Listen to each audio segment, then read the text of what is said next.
Hello, good morning, जोहार। मैं राजू और आप देख रहे हैं 24 झारखंड न्यूज। चलिए जानते हैं झारखंड की आज की 25 मुख्य बड़ी खबरों को। नव वर्ष पर महिलाओं को सरकार का बड़ा तोहफा, महिला सम्मान योजना की राशि खातों में पहुंची।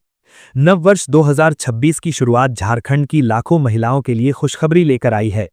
राज्य सरकार ने मुख्यमंत्री महिला सम्मान योजना के तहत रांची जिले की महिलाओं को दिसंबर माह की सम्मान राशि का भुगतान कर उन्हें नव वर्ष का विशेष उपहार दिया है। इस योजना के अंतर्गत रांची जिला की कुल 3,91,578 लाभुक महिलाओं के बैंक खातों में आधार आधारित डायरेक्ट बेनिफिट ट्रांसफर यानी डीबीटी के माध्यम से प्रति लाभुक 2,500 रुपये की दर से कुल 97,79,45,000 रुपये की राशि हस्तांतरित की गई है। इस भुगतान से जिले की महिलाओं को न सिर्फ आर्थिक सहयोग मिला है, बल्कि सरकार की उस प्रतिबद्धता को भी बल मिला है जिसके तहत महिलाओं को आत्मनिर्भर और सशक्त बनाने का लक्ष्य रखा गया है। दिसंबर माह की यह राशि सीधे लाभुकों के खातों में पहुंचने से पारदर्शिता सुनिश्चित हुई है और किसी भी प्रकार की बिचौलिया व्यवस्था समाप्त हुई है। रांची जिले के ग्रामीण और शहरी दोनों क्षेत्रों में योजना का व्यापक लाभ देखने को मिला है। सबसे अधिक लाभुक कांके प्रखंड से 31,676 रहे, जबकि सदर शहरी क्षेत्र में 24,892 महिलाओं को योजना का लाभ मिला। इसके अलावा मांडर प्रखंड में 23,239, सिल्ली में 21,112, बेड़ो में 20,696 और चान्हो में 19,813 लाभुकों के खातों में राशि भेजी गई।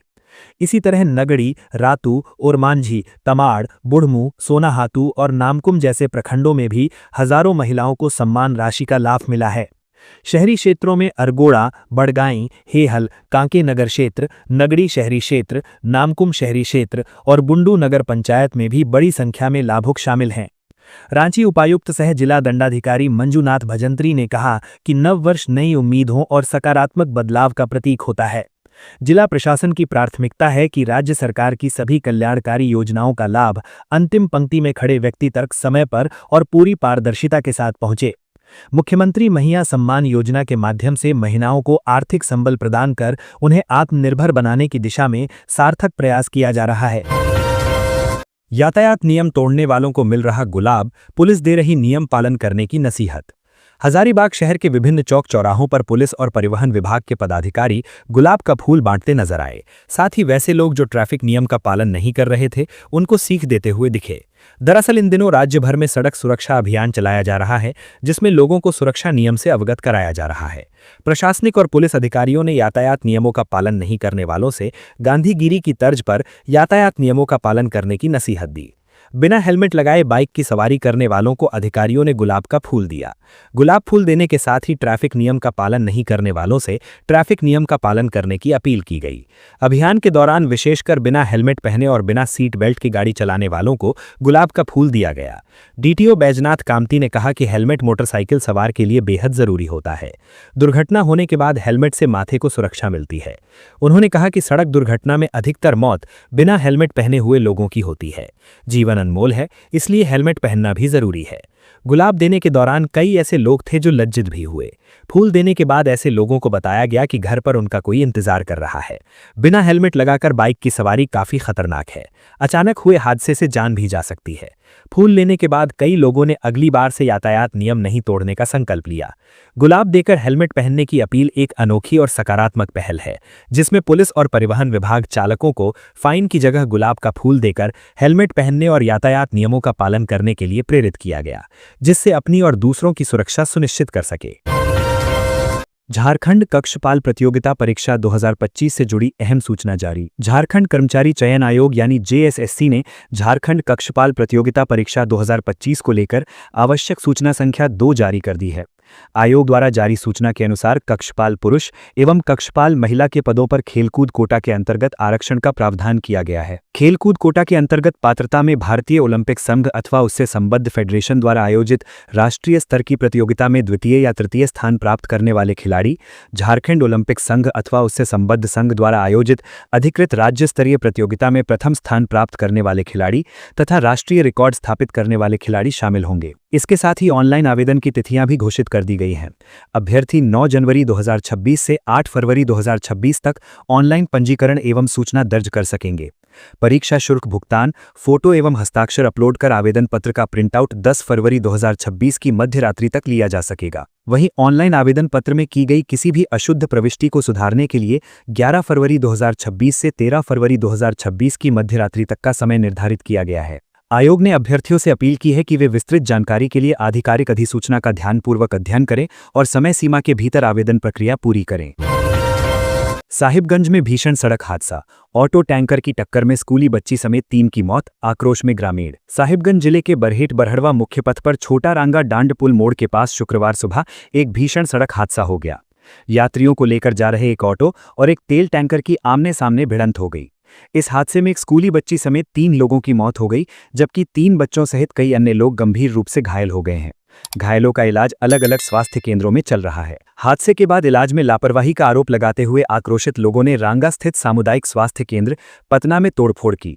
घटना की सूचना मिलते ही बरहड़वा एसडीपीओ नितिन खंडेलवाल के नेतृत्व में बरहड़वा और रांगा थाना की पुलिस मौके पर पहुंची। फिलहाल स्थिति तनावपूर्ण बनी हुई है और बड़ी संख्या में ग्रामीण घटनास्थल और अस्पताल परिसर में जुटे हुए हैं। पुलिस मृतकों के शवों को पोस्टमार्टम के लिए भेजना चाहती थी, लेकिन ग्रामीणों ने इसका विरोध करते हुए शव ले जाने से रोक दिया। हादसे में जान गंवाने वालों की पहचान रांगा थाना क्षेत्र के बड़ा रांगा गांव निवासी 30 वर्षीय समरा शाह, घटियारी गांव की 30 वर्षीय रंदिनी सोरेन और डाहूदोड़ गांव की बच्ची शांति हेम्ब्रम के रूप में हुई है।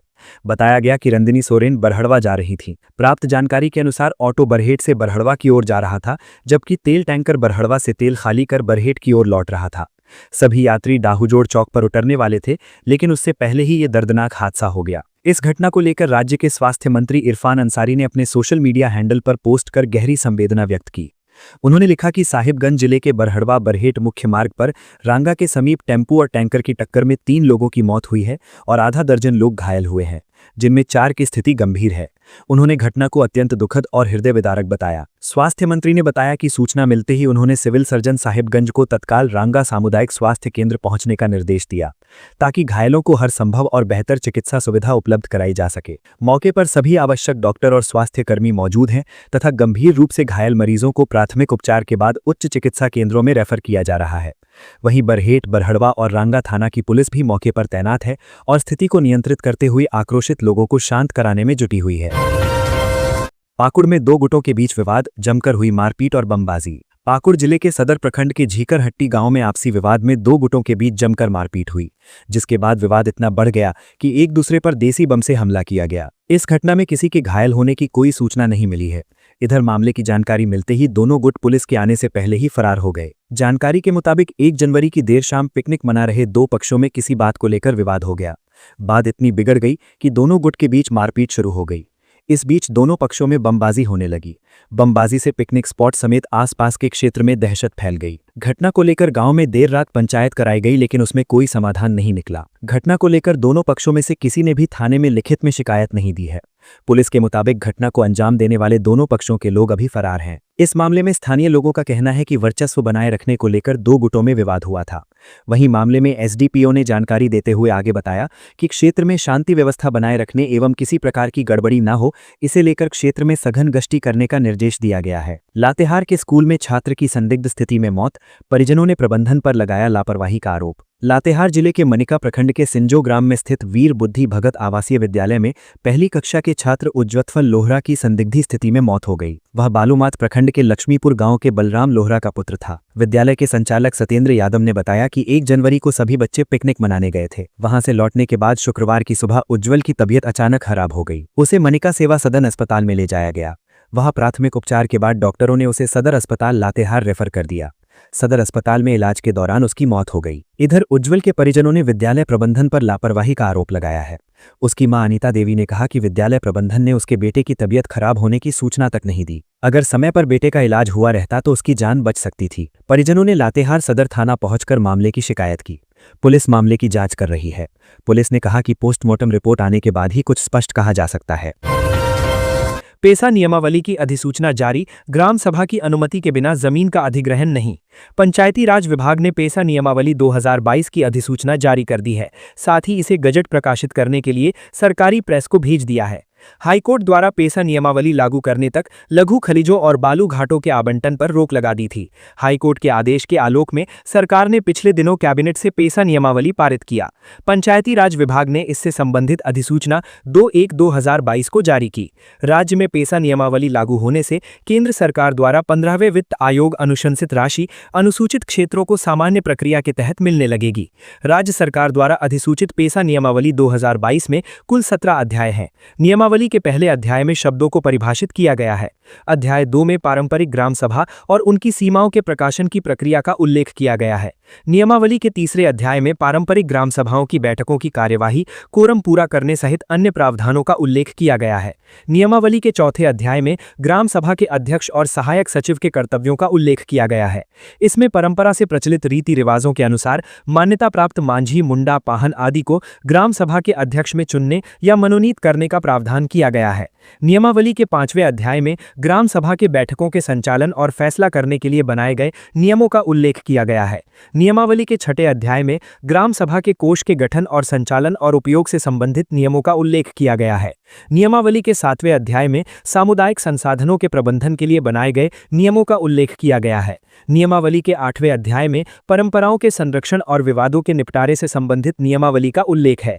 इसमें ग्राम सभा को यह अधिकार दिया गया है कि अगर कोई नियम उनकी प्रथा के अनुरूप नहीं हो तो ग्राम सभा इससे संबंधित प्रस्ताव पारित कर उपायुक्त को भेजेगी।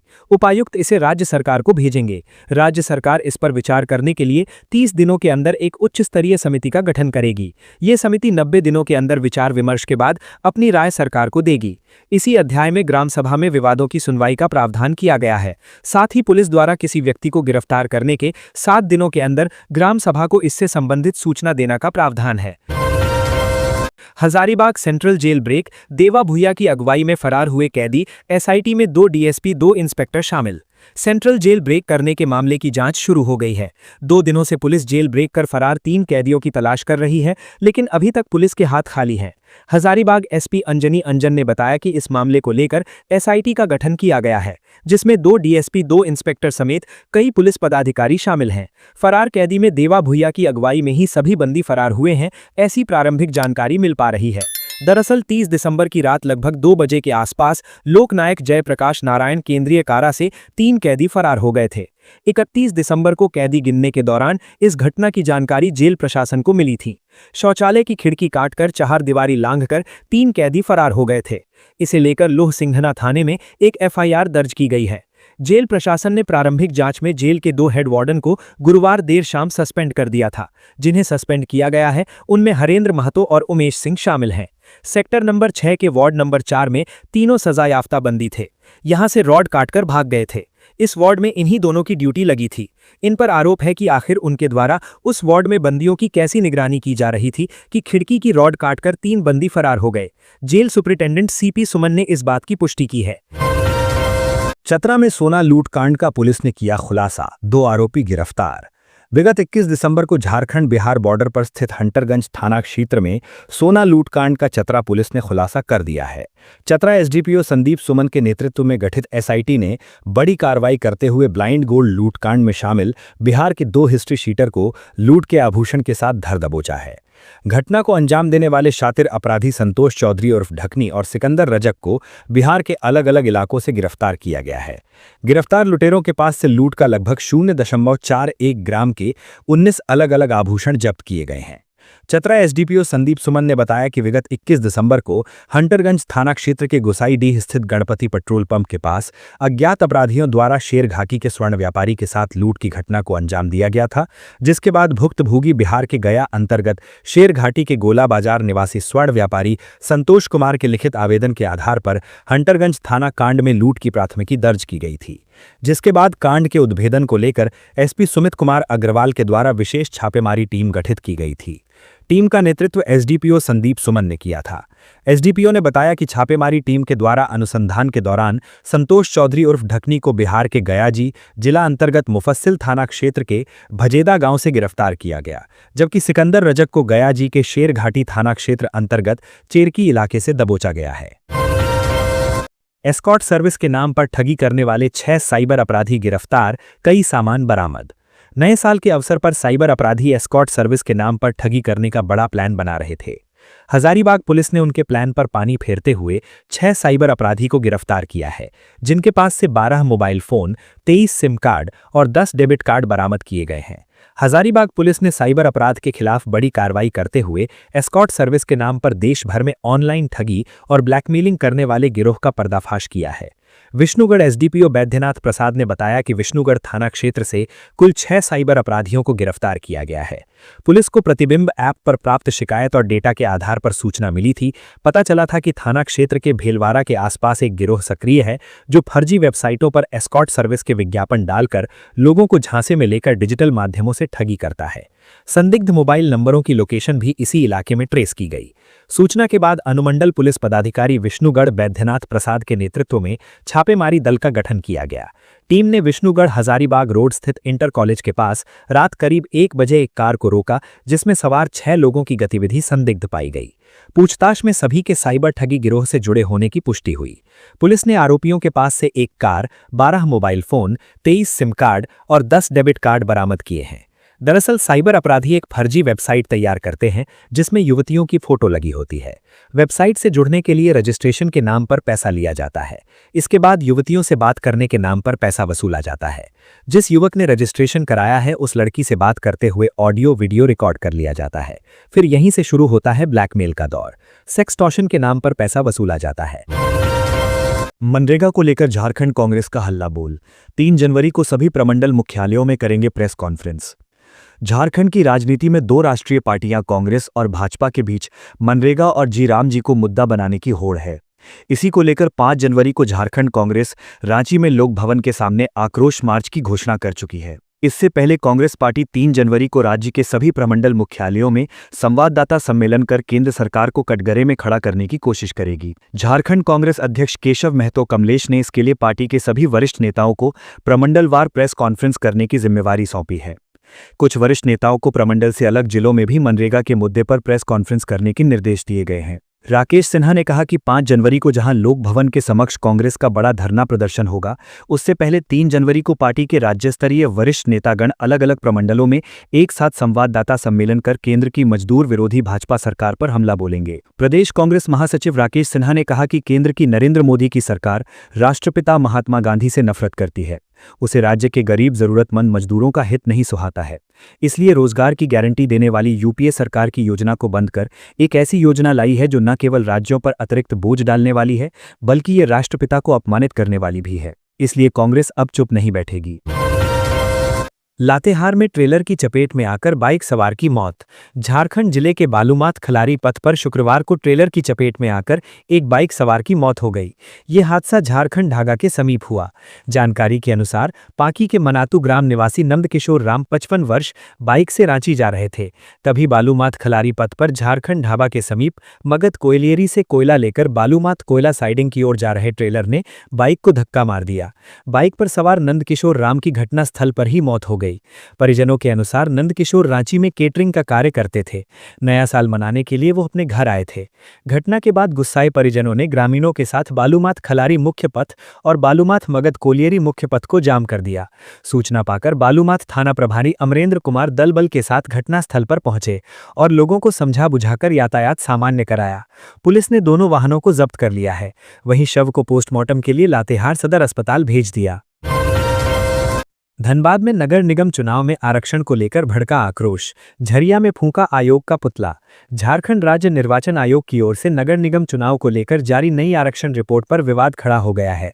धनबाद नगर निगम के वार्ड 36 और 44 के नाराज संभावित प्रत्याशियों व उनके समर्थकों ने शुक्रवार को झरिया के बाटा मोड़ पर चुनाव आयोग का पुतला दहन किया। प्रदर्शनकारियों ने आयोग व सरकार के खिलाफ जमकर नारेबाजी की। जारी नोटिफिकेशन को तत्काल वापस लेने की मांग की।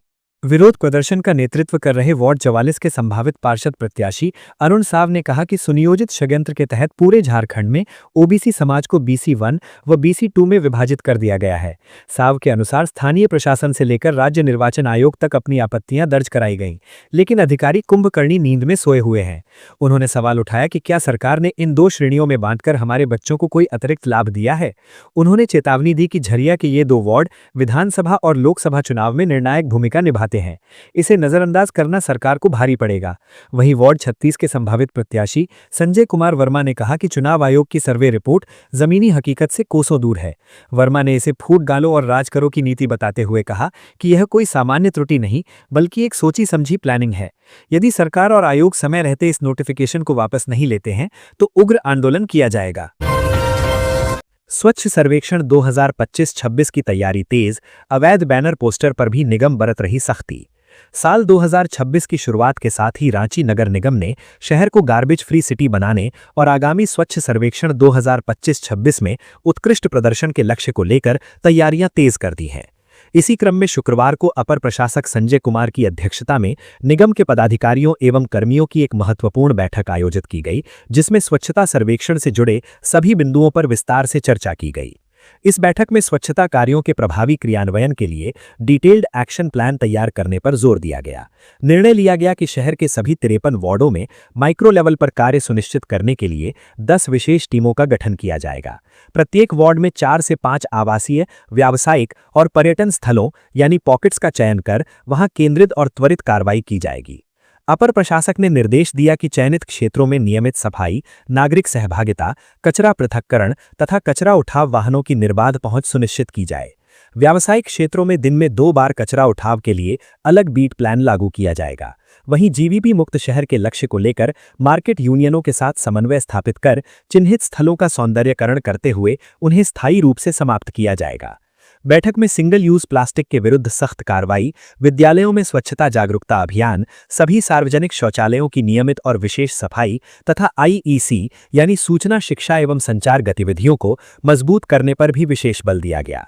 नागरिकों को कचरा पृथक्करण, कचरा उठाव के समय शिकायत एवं सुझाव के लिए QR code, toll free number 1800-579-1225, smart Ranchi app और चैटबॉट नंबर 3412312335 की जानकारी उपलब्ध कराने का निर्णय लिया गया। अपर प्रशासक ने शहरवासियों से स्वच्छ सर्वेक्षण 2025-26 में रांची को शीर्ष स्थान दिलाने के लिए सक्रिय सहभागिता की अपील की। इसी दौरान नगर निगम ने शहर को स्वच्छ, सुंदर और व्यवस्थित रखने के लिए अवैध बैनर, पोस्टर और फ्लेक्स के विरुद्ध भी सख्त कार्रवाई की।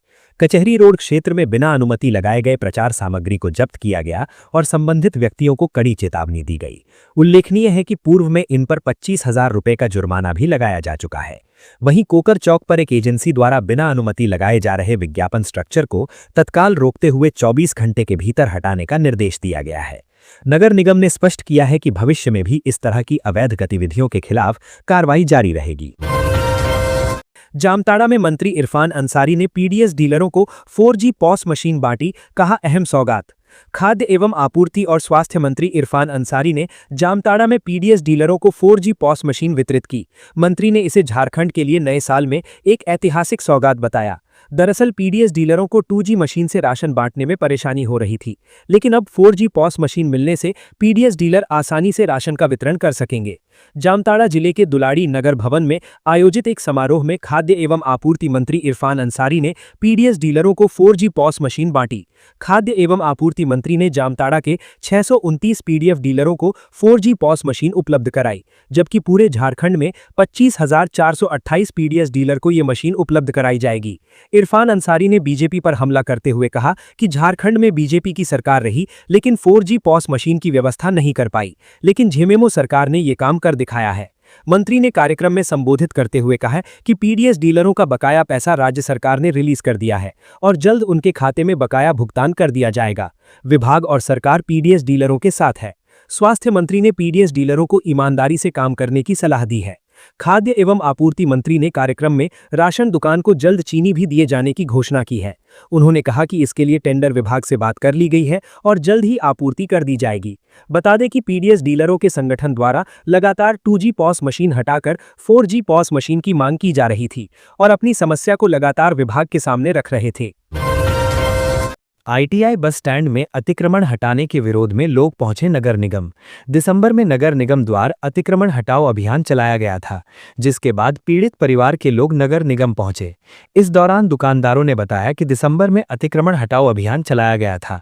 लोगों ने कहा कि जब तक दुकान आवंटित नहीं होता है तब तक दुकान लगाने दीजिए। कहा कि नगर निगम सब कुछ छीन लिया। रोज कमाने और खाने वाले लोगों को निगम परेशान कर रहा है। अपना दर्द बयां करते हुए सबने कहा कि दुकान के अलावा कोई और दूसरा विकल्प नहीं है। छोटी दुकान से ही घर परिवार चलाते हैं। पीड़ित परिवारों ने बताया कि आईटीआई बस स्टैंड के सामने 20-25 सालों से अंडा, चाउमीन, चना और पानी बोतल समेत अन्य दुकान चला रहे थे। यहां पर करीब सैकड़ों दुकान संचालित हो रहे थे, लेकिन नगर निगम ने बगैर सूचना दिए हटा दिया। अब परिवार के सामने रोजी रोटी का संकट उत्पन्न हो गया है। सबने कहा कि इस मुसीबत से उभरने के लिए ही निगम से दुकान लगाने की अनुमति मांगने आए हैं। रांची में अवैध गांजा कारोबार का भंडाफोड़, 2 गिरफ्तार। राजधानी रांची की पुलिस ने सुखदेवनगर थाना क्षेत्र में कार्रवाई करते हुए अवैध मादक पदार्थों के कारोबार का भंडाफोड़ किया है। इस अभियान के तहत 2 गांजा तस्करों को गिरफ्तार किया गया है। गिरफ्तार गांजा तस्करों के पास से 1 किलो से ज्यादा गांजा और 2,71,000 रुपए नकदी बरामद की गई है। रांची पुलिस के द्वारा दी गई आधिकारिक जानकारी के अनुसार वरिष्ठ पुलिस अधीक्षक रांची को मिली गुप्त सूचना के आधार पर सुखदेवनगर थाना क्षेत्र के मधुकम रुगड़ीगड़ा में छापेमारी की गई, जहां से पुलिस ने करीब 1.052 किलोग्राम गांजा और 2,71,000 रुपए नकदी बरामद किए हैं। कार्रवाई में 2 आरोपियों को गिरफ्तार किया गया है। हालांकि गिरोह का मुख्य सरगना फरार होने में कामयाब हो गया। गांजा की खरीद बिक्री करने की सूचना मिलने पर सिटी एसपी रांची और कोतवाली डीएसपी प्रकाश सोए के नेतृत्व में बनी विशेष टीम ने 1 जनवरी की देर रात तकरीबन 11:15 बजे मधुकम रुगड़ीगड़ा में जूतुन लिंडा के घर पर छापेमारी की। पुलिस को देखते ही वहां मौजूद कई लोग भागने लगे, लेकिन पुलिस टीम ने घेराबंदी कर 2 लोगों को मौके से पकड़ लिया। 2 माह से वेतन लंबित 108 एम्बुलेंस कर्मियों ने उठाया आर्थिक संकट का मुद्दा। झारखंड राज्य में 24/7 आपातकालीन 108 एम्बुलेंस सेवा में कार्यरत कर्मचारियों को नवंबर और दिसंबर 2025 का वेतन अब तक नहीं मिल पाया है।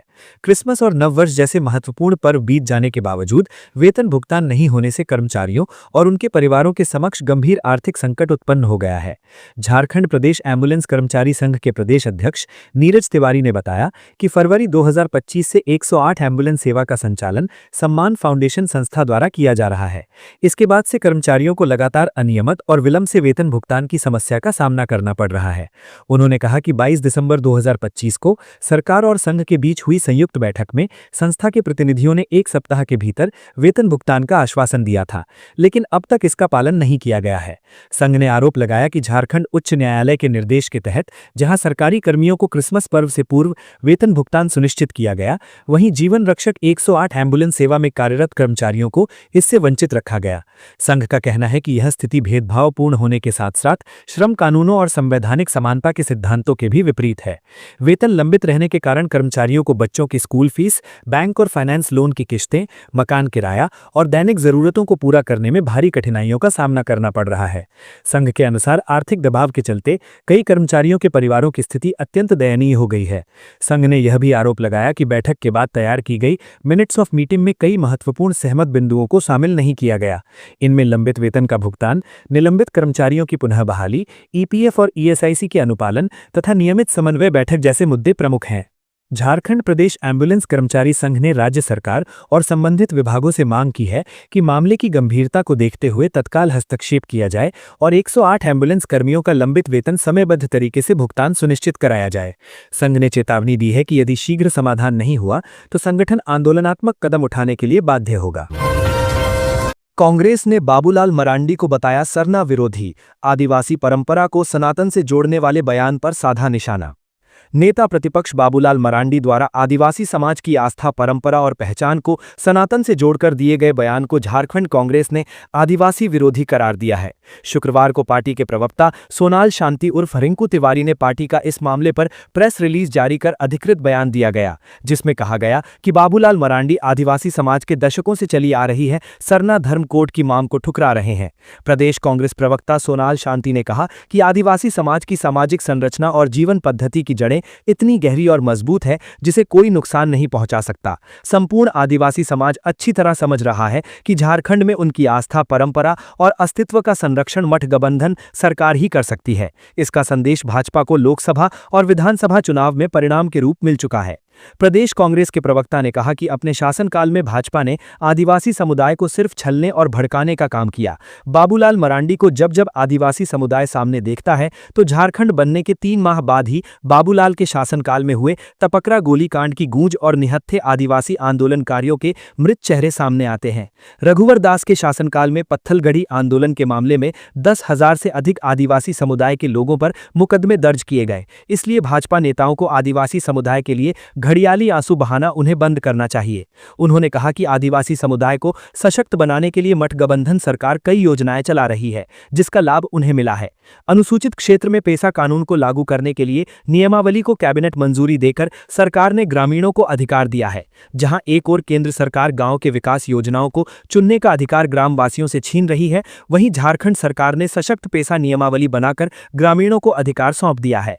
15 वर्षों से ज्यादा समय तक राज्य में शासन करने वाली भाजपा ने पेसा कानून को लागू नहीं किया, लेकिन अभी पेसा कानून लागू होने से भाजपा के माथे पर चिंता की लकीरें इसलिए है क्योंकि आदिवासी समुदाय को इन्होंने वोट बैंक बनाकर अपनी जागीर समझ लिया था। आदिवासी समाज के बीच विद्वेष और भ्रम फैलाने के लिए भाजपा बार बार धर्मांतरण और मतांतरण की बात करती है, लेकिन भाजपा का आरोप संपूर्ण आदिवासी समाज द्वारा नकारा जा चुका है। नशे के तस्करों के खिलाफ कार्रवाई में रांची पुलिस अव्वल, साल 2025 में करोड़ों के मादक पदार्थ किए जब्त। साल 2025 में रांची पुलिस ने सबसे ज्यादा कामयाबी नशे के तस्करों के खिलाफ पाई है। 1 जनवरी 2025 से लेकर 31 दिसंबर 2025 तक 14.5 करोड़ के मादक पदार्थ जब्त किए। इसके साथ दर्जन भर नशे के तस्करों को सलाखों के पीछे पहुंचाया। रांची पुलिस के द्वारा जारी किए गए आंकड़ों के अनुसार 1 जनवरी 2025 से 31 दिसंबर 2025 तक रांची पुलिस ने अवैध कारोबार और अपराध पर सख्त कार्रवाई करते हुए बड़ी मात्रा में जब्ती और गिरफ्तारी की है। इस अवधि में ब्राउन शुगर, गांजा, हेरोइन, डोडा, नकली शराब, अवैध केमिकल व अन्य मादक पदार्थों के साथ कई आरोपितों को पकड़कर न्यायिक हिरासत में भेजा गया है। दोपहिया वाहन चोरी के 1286 मामलों में जांच की गई। 1355 मामलों में कार्रवाई करते हुए 137 आरोपितों को गिरफ्तार कर कुल 204 वाहनों की बरामदगी की गई। 4 पहिया वाहन चोरी के 47 प्रकरणों में 43 मामलों में कार्रवाई कर 21 अभियुक्तों को गिरफ्तार और 11 वाहनों को बरामद किया गया। इसके साथ ही विभिन्न प्रकार की ठगी व फ्रॉड से जुड़े 198 प्रकरणों में 238 मामलों में कार्रवाई कर 29 आरोपितों को पकड़ा गया, जिनसे मोबाइल, सोने के चेन, एटीएम फ्रॉड, नकदी, वाहन सहित लाखों की संपत्ति बरामद की गई। नक्सल विरोधी मोर्चे पर भी रांची पुलिस ने महत्वपूर्ण सफलता दर्ज की। वर्ष 2025 में 17 नक्सली गिरफ्तार किए गए और उनसे 45 हथियार और 400 से अधिक जिंदा गोलियां बरामद की गईं। पुलिस ने नक्सल मामलों से जुड़े 43 केसों का निष्पादन पूरा किया। रांची एसएसपी राकेश रंजन ने बताया कि सुरक्षा बलों की सटीक खुफिया कार्रवाई और निरंतर सर्च ऑपरेशन के चलते रांची जिले में नक्सली नेटवर्क काफी कमजोर हुआ है। झारखंड में पीसा रूल लागू, पंचायती राज विभाग ने जारी किया आदेश। झारखंड में बहुप्रतीक्षित पीसा रूल लागू हो गया है। पंचायती राज विभाग ने शुक्रवार को इसका आदेश जारी कर दिया है। इस रूल के तहत सरकार ने पारंपरिक ग्राम सभाओं की सीमाओं का प्रकाशन और मान्यता के लिए एक प्रक्रिया निर्धारित की है। इसके अनुसार उपायुक्त द्वारा गठित टीम पारंपरिक ग्राम सभा के प्रधान और सदस्यों के साथ मिलकर पारंपरिक ग्राम सभा की सीमाओं की पहचान करेगी और उनका अभिलेखन करेगी। बताते चलें कि 23 दिसंबर को हुई कैबिनेट की बैठक में पीसा नियमावली को मंजूरी मिली थी। देवघर में प्रशासन ने वाहन चालकों को गुलाब देकर किया जागरूक। देवघर पुलिस प्रशासन ने लोगों को सड़क सुरक्षा के प्रति जागरूक करने के लिए अनोखी पहल की है। सड़क सुरक्षा माह के दूसरे दिन शुक्रवार को सीख से सुरक्षा, टेक्नोलॉजी से परिवर्तन थीम पर रोज ऑफ सेफ्टी जागरूकता अभियान चलाया गया। डीसी नमन प्रियेश लकड़ा के निर्देश पर यह अभियान डीटीओ शैलेश प्रियदर्शी के नेतृत्व में चलाया गया। इस दौरान मोहनपुर थाना क्षेत्र के चौपा मोड़, मोहनपुर बाजार, जमुनिया और हिंडोलावरण जैसे दुर्घटना संभावित क्षेत्रों में वाहन चालकों को गुलाब फूल देकर सड़क सुरक्षा के नियमों के प्रति जागरूक किया गया। यातायात नियमों का उल्लंघन करने वाले चालकों को समझाइश दी गई। साथ ही नियमों का पालन करने वाले वाहन चालकों को प्रोत्साहित किया गया। लोगों में पैम्पलेट बांटकर हेलमेट और सीट बेल्ट की अनिवार्यता, मोबाइल फोन का उपयोग तथा नशे में वाहन चलाने के दुष्परिणामों की जानकारी दी गई। अभियान में परिवहन विभाग, पुलिस और प्रशासन के कई अधिकारी व कर्मी शामिल थे। देवघर पहुंचे राज्यपाल संतोष गंगवार, बैद्यनाथ मंदिर पहुंचकर की भोलेनाथ की पूजा, लोगों को दी नववर्ष की शुभकामनाएं। झारखंड के राज्यपाल संतोष कुमार गंगवार शुक्रवार की शाम देवघर पहुंचे।